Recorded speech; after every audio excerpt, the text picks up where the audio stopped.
Hola a todas y a todos. Hi to everyone from a small village in the north of Barcelona, Spain.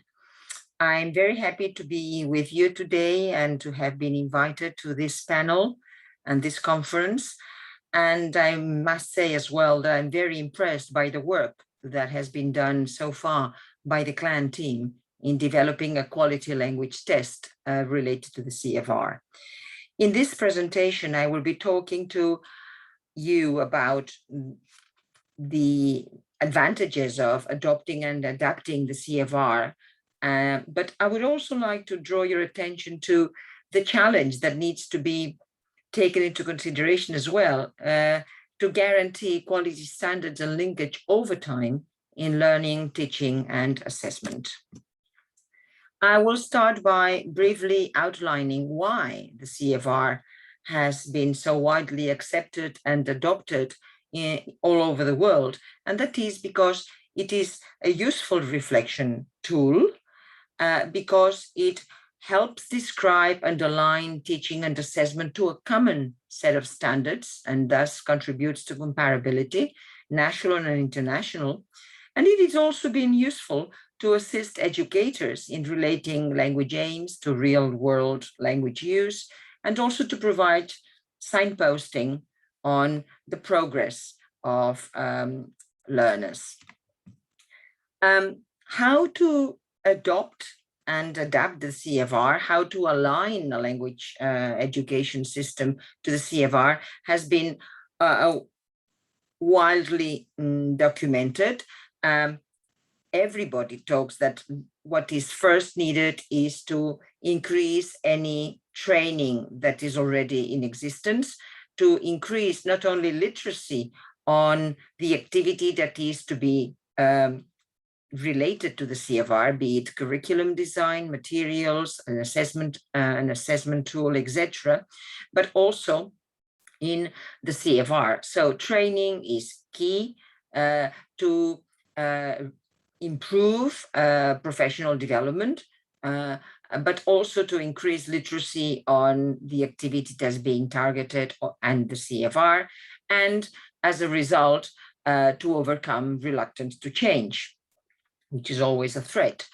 Apart from training needs to take place within a system, and the system needs to have a leading team that is responsible for reading and understanding thoroughly the CFR in this case, and the CLAN team know quite a lot about this because they've been working very hard in developing their own scales for speaking and writing, and they've read and reread the CFR, select what is relevant, take action in developing the plan and developing a timeline, making sure that everybody concerned is on the same web page, to check that things work as planned and make the necessary changes, and then document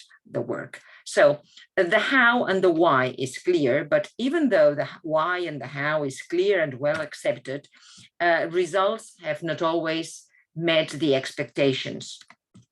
The users have varied from country to country and from context to context, sometimes on purpose, sometimes not on purpose. You will have heard colleagues before me, and you will listen to colleagues after me who talk about how they have managed to align to use the CFR in their own context and countries. You will also see that it is perhaps most adopted in formal assessment and by certificate exam systems.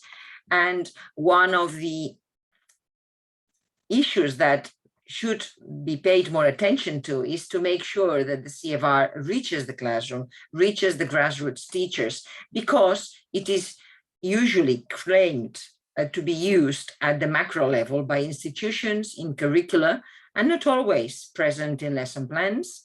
It is rather espoused use and not real. In Spain, for example, there's a wide acceptance of the CFR. A lot of teachers, a lot of users and learners and parents talk about CFR levels, but when you ask them about what the CFR is, they sometimes do not know. And when you observe classrooms, and this has been done on surveys and there's research on that, when you observe classrooms, something has changed, but not as much as expected since 2001.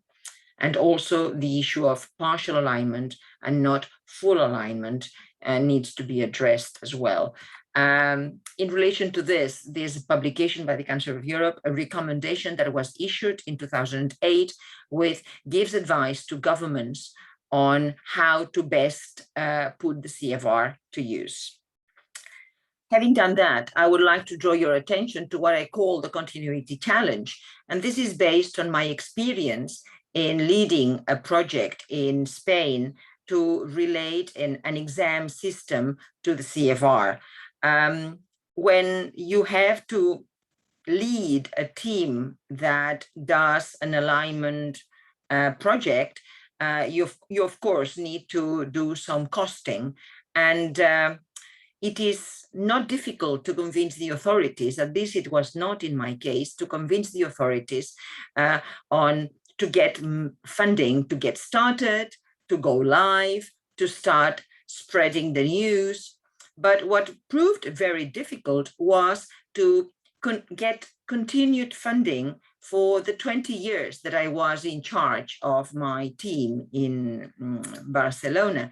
And this was because the institution wasn't very clear that a structure needed to be maintained, that human resources had to be maintained, and that material resources were also important. And I did spend quite more time than necessary in struggling to get tables for all my collaborators.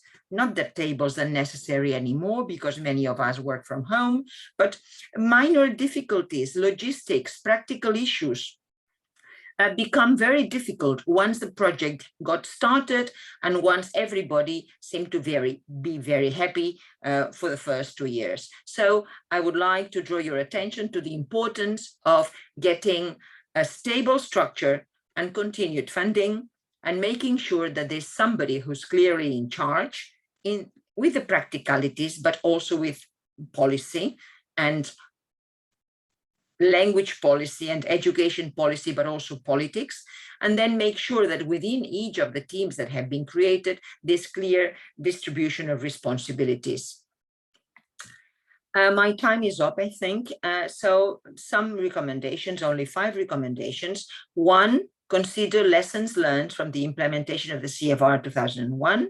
You will have listened and will listen to many interesting and very good presentations on this. So listen and try not to do what my colleagues say that can be done in a different way. Take into consideration the importance of integrating learning, teaching, and assessment. Professor Barry O'Sullivan will talk to you, if he hasn't already, about the importance of taking into consideration the triangle in language education. Make sure that whatever happens is real and not only claimed, and that the CFR is looked at in depth and not superficially. Take advantage of the context, take advantage of what teachers know, of what colleagues know, of what the learners know, and build on that. Do it slowly. There's no hurry in doing things, but try to be focused and consistent. Training is key. Expert-led, but also peer-supported. Context is important. Networking is important. And everybody needs to be involved. And this takes me to the next recommendation: involve all stakeholders. Top-down approaches do not work. They may work at the beginning, but they need to be integrated with bottom-up approaches so that ownership, a feeling of ownership is developed. and of course, spend time and funding in creating networks that exchange good practices, that exchange experiences and criticisms and needs for change, etc. And finally, take advantage of what we have learned in the past few years on how technology can help us in time saving, accessibility, etc., etc. So thank you very much for having me, and all the best from the place where I live and where there's lots of vineyards, which are really, really very pretty. Look forward to listening to you again, and all the best. Bye-bye.